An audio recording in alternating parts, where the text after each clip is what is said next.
како дека е реална. Меѓутоа, она што мене ме загрижува е кратките рокови за дискусија по вака важен закон, со кој што од 32 измени, само 8 членови повеќе номотехнички се менуваат. Она што би сакала да го истакнам во однос на предлог законот за изменување на кривичниот законник, пред се позитивните страни, кои што се однесуваат на интервенциите во законот заради употреба на родово сензитивен речник наспроти родово неутралниот, вметнување на родовата перспектива, гарантирање дека родовите димензии се земени во предвид во дефинирањето на кривичните дела и постапките за спроведување на овој законник, измените во однос на половиот напад и силувањето, измените со цел дефинирање на психичко насилство, инкриминирање на демнењето и половото вознемирување, како нови кривични дела со одредби преку кои ќе бидат предвидени и санкции за сторителите, а истовремено ќе се обезбеди заштита за жртвите. И сето ова е предвидено со овој закон. Меѓутоа, има некои работи за кои што би сакала овдека да продискутираме и по однос на некои спорни моменти. И според мене, спорни моменти, односно спорни членови за кои би требало да размислиме подобро, се следните. Членот 143, во кој што малтретирање, кој што е насловен како малтретирање во вршење на службата, и во кој е предвидено дури и психичкото насилство, за да предизвика, меѓу другото, и понижувачко постапување. Нешто за што сметам дека треба добро да размислиме, дали е прифатливо да се подвргне под категоризацијата незастарливост. Ова го велам од причина што вакви одредби за психичко насилство, ако е може да предизвика и понижувачко постапување, се предвидени во Законот за работни односи. Значи, мој предлог е добро да размислиме, ако психичкото насилство го подвргнеме под категоризацијата незастарливост, дали тоа значи дека доколку една жртва после 20 години го обвини оној кој што и бил надреден за психичко малтретирање, ќе може да се води постапка против истиот. Понатаму, член 186, став 7, гласи тој што во случаите од ставовите 1 до 5 на овој член ќе изврши само друго полово дејствие кое не се состои во вагинална, анална или орална пенетрација, ќе се казни за делото од став 1 на овој член со затвор од 6 месеци до 3 години, за казни за делото од ставот 2 на овој член со казна затвор од 1 до 3 години, за делото од ставовите 3 и 4 на овој член со казна затвор од 1 до 5 години и за делото од ставот 5 на овој член со казна затвор од 1 до 10 години. Општо правило е дека законите треба да бидат јасни и прецизни, за секој да може прецизно, јасно да знае што е дозволено, а што не е дозволено. Од тие причини сметам дека членот 186 или поточно став 7 мора да се разработи и да се потенцира што точно представува поимот само друго полово дејствие. Понатаму, член 190а, став 2, гонењето на делото од ставот 1 на овој член се презема по предлог. Според мене е целосно неразбирливо и отвара можност за шпекулантско однесување, така да терминологијата која што го одредува овој поим недозволено однесување е нејасна формулација која може да загрози нечија сигурност. Исто така во член 215 се додава нов став 6 кој вели нема да се казни тој што поседува наркотични дроги и психотропни супстанции за лична употреба. Како ќе докажеме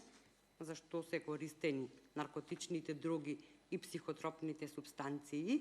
и дали доколку личност која што ги користи овие супстанции нема да подлежи на казна согласно овој закон. Понатаму, предлагачот на законот во член 122, став 21, предвидел измени и внел нов концепт на економско насилство, термин кој што е екстерно широк и опфатен, без при тоа концизно да се наведе за што точно станува збор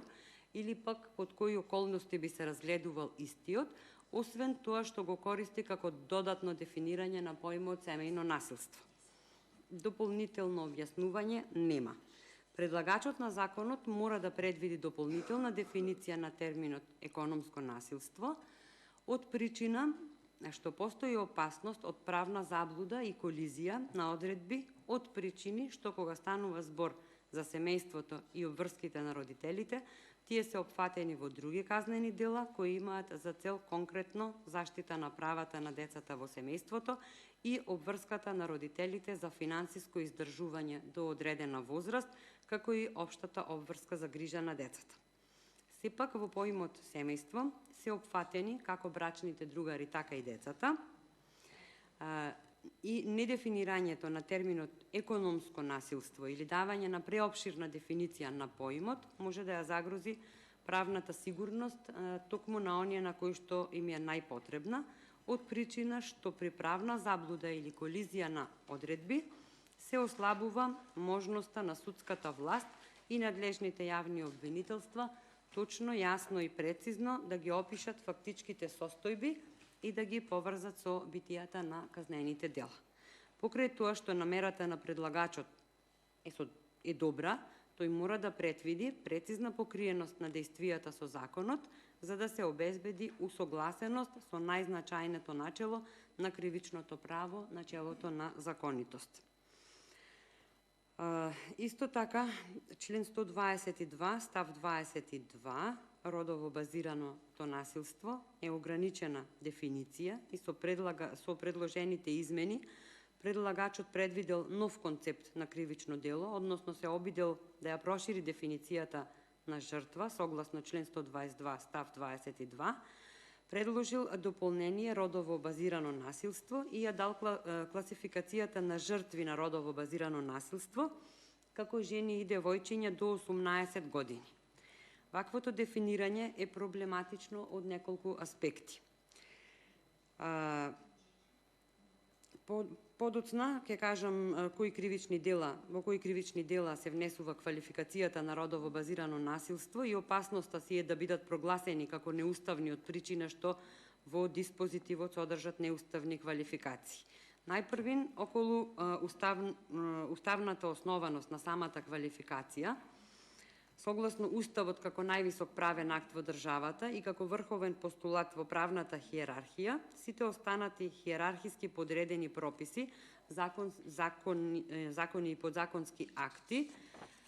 мора да се усогласени со општите и основните човекови права и слободи, кои се во суштината на секој уставен акт низ светот, што значи дека секоја неусогласеност на прописите со највисокиот акт ги прави нелегитимни и нелегални во нивното постоење, за што всушност и постои Уставниот суд како најважна цел и задача да ја обезбеди усогласеноста на сите останати прописи со Уставот, а преку тоа и да обезбеди правна сигурност во државниот правен поредок.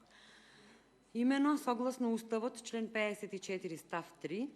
ограничувањето на слободите и правата не може да биде дискриминаторско по основ на пол, раса, боја на кожа, јазик, вера, национално или социјално потекло, имотна или општествена положба, додека согласно член 110 на Уставниот суд се дава овластувањето за заштита на човековите права и слободи и обезбедува забрана за дискриминација, и проблемот се јавува во тесната квалификација на самите дела и предпоставката дека жртви на родово базирано насилство можат да бидат исклучително жени и девојчиња до 18 години, односно припадници на женскиот пол, а при тоа исклучувајќи ја можноста да воопшто постои родово базирано насилство кон другиот пол со самата квалификација, без дополнително објаснување, останува нејасно дали сторителите на таквото насилство можат да бидат исклучително припадници на машкиот пол или пак родово базирано насилство можат да извршуваат и припаднички на женскиот пол, не навлегувајќи подлабоко во суштината на проблемот, веќе може да се увидат низа проблеми кои можат да се појават, значи велам можат, не значи дека мора, но може да се појават при опис на действијата, постои можност за сериозна правна заблуда при примената на материјалното право и општата правна сигурност, што ако утре се донесе оној фамозен закон да можеме да бираме дали сме маж или жена, тогаш не ќе се знае како да се постапува. Дискриминаторската одлука на квалификацијата се состои во фактот што е забрането врз основа на една човечка одлика, одредена група на лица да добијат поголема заштита пред законот. Понатаму, бидејќи во предложените измени квалификацијата на семејно насилство останува непроменета, се поставува прашањето дали сега припадниците на женскиот пол нема да можат да добијат заштита на безбедноста, телото и животот од причина што во опсегот сега веќе семејно насилство е општа одредба, а јавното обвинителство би било насочено да гони единствено по конкретната квалификација која соодветствува на нивната одлука. Добро е да знаеме дали оваа предложена измена, како што е напишана, е проблематична, да ги видиме целта на законите кои се креираат и да се обезбеди заштита, да се воспостави правна сигурност. Предлагачот треба дополнително да ни ја образложи дефиницијата и сите елементи кои би биле содржани при нејзината примена во постапката, во спротивно се остава еден енормно голем простор на правни празнини и се доведува во прашање безбедноста на граѓаните. Понатаму, дискриминаторски дефиниции и колизија имаме на одредби член 122 ставови 43 и 44. Имено предлагачот на измените предвидел две нови дефиниции кои единствено се разликуваат од останатите дефиниции во поглед на одликите на жртвата, односно од аспект дека жртвата е припадник на женскиот пол. Во став 43 предлагачот навел под насилство на жените се подразбираат сите действија што доведуваат или може да доведат до физичка, сексуална, психичка или економска повреда или страдање на жените, вклучувајќи и директни и индиректни закони и заплашување за такви акти. Какво е тоа заплашување? Изнуда или произволно лишување од слобода без оглед дали се случуваат во јавниот или приватниот живот. Во дефиницијата се вклучени 5 засебни кривични дела, чии действија одамна се инкриминирани во правниот поредок, кривични дела кои носат засебни санкции и кај кои се утврдува засебен степен на одговорност, кои со оваа дефиниција се изедначени на едно кривично дело наречено насилство врз жената, при што предлагачот ја заобиколил децениската наука и борбата кај индивидуите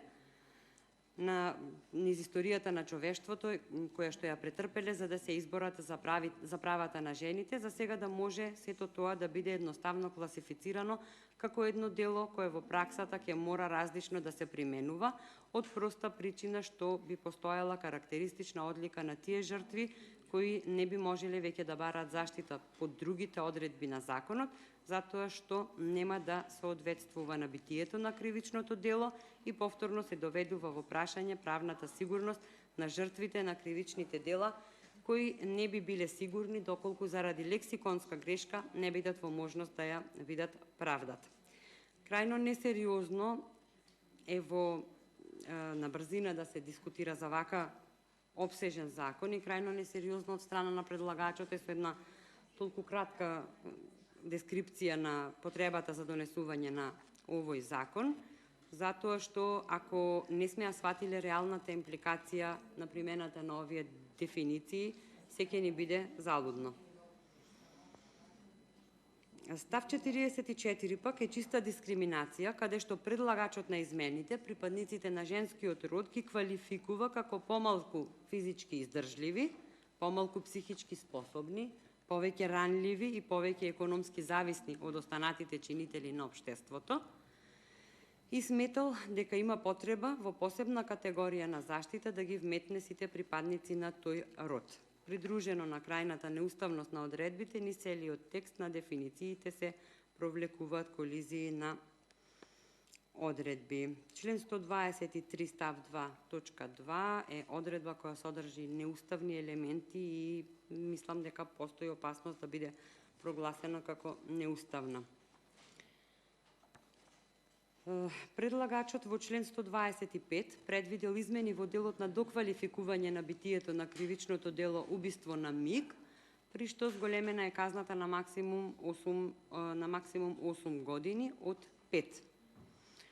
При тоа, предлагачот сметал дека е соодветно да се зголеми максималната казна затвор од 5 на 8 години, односно додадени се родово базирано насилство врз жената и насилство врз жената како причина на раздразнетост, односно ги идентификувал како единствени сторители на ова дело да бидат само жените и при тоа да ја зголеми максималната казна за затвор за 3 години.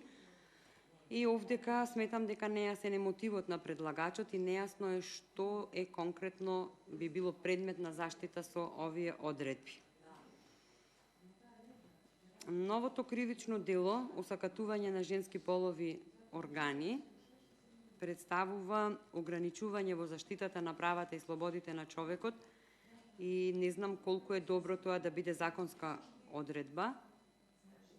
Може би требало да се применат принципите на полова слобода и полов морал на човекот и да се предвиди сеопфатна заштита на телото на човекот. Во поглед на недостатоците во предложените членови 142 и 143, недостасува квалификацијата на битието на кривичното дело, сторени или предизвикани за да принуди некој да се откаже од некое негово право. При квалификувањето на битието на делото и описот на действијата, предлагачот изземал еден дел што во постоечкиот текст на законот постои и што е предмет на заштита во двата члена, а тоа е злоупотребата на позицијата и моќта на службеното лице при вршењето на службата да сторува незаконити действија, а со цел да принуди друго лице да се откаже од некое право кое му е законски загарантирано. Например, правото на адвокат, додека лицето седи во полициска станица, дали пропустот е сторен намерно или ненамерно, сепак е пропуст кој не смее да се дозволи да стане официјален законски текст. Членот 186, полов напад и силување, предлагачот на измените оставил преголем простор за интерпретација на тоа што ќе биде суштинско битие на кривичното дело силување, односно, цитирам, тој што без јасно изразената согласност на друг, проценета во контекст на околностите на случајот, е опширна квалификација која мора подобро да се дефинира. Во член 215 е додаден нов став 6, при што предлагачот на измените на законот на член 215, неовластено производство и пуштање во промет на наркотични дроги, психотропни супстанции и прекурсори, предвидува додавање на нов став 6 со кој се ослободува секој што поседува наркотични дроги и психотропни супстанции за лична употреба. Додавањето на ваква одредба е од сериозно значење за заштита на општеството, имено не смее да се користи кривичниот законник како средство кое ќе го стимулира населението да користи наркотични дроги и психотропни супстанции во општеството, и затоа велам секогаш мора да се внимава кога се формулираат одредени одредби и да се внимава на импликациите кои тие ќе ги имаат врз општеството, а посебно врз младите. Бидејќи природата на формулацијата е експлицитна, ефектот врз јавноста ќе биде далекосежен, воедно ќе се намали способноста на припадниците на полицијата и јавните обвинители да ја вршат својата работа во борбата со криминалот и сузбивањето на феноменот на користење на наркотични дроги и психотропни супстанции во општеството, кои де факто имаат катастрофално влијание врз душевното и физичкото здравје на човекот. Воведувањето на измената во официјалниот законски текст ќе придонесе кон еден општествено лош феномен кој наместо да се искоренува, постепено ќе се стимулира. Ова се само некои од забелешките кои што ги воочи во она време кое што го имав за разгледување на овој предлог закон. Јас најискрено сакам да верувам и да очекувам дека со овој закон ќе се даде поголема гаранција и заштита на жртвите, кои што ќе претрпат било каков вид на насилство, физичко, психичко, како и сексуално насилство, но уште еднаш би рекла дека мораме посериозно да посветиме внимание на буквално на секое зборчево при примената на овој закон, се со цел да имаме позитивни ефекти од неговата имплементација, односно се со цел неговото поставување на хартија да доживее реална имплементација, јасна примена на законските одредби во интерес на сите нас. Ви благодарам. Фалемдерит, колеги. Ви благодарам, колешке Петковска. Дали некој друг бара збор? Бидејќи нема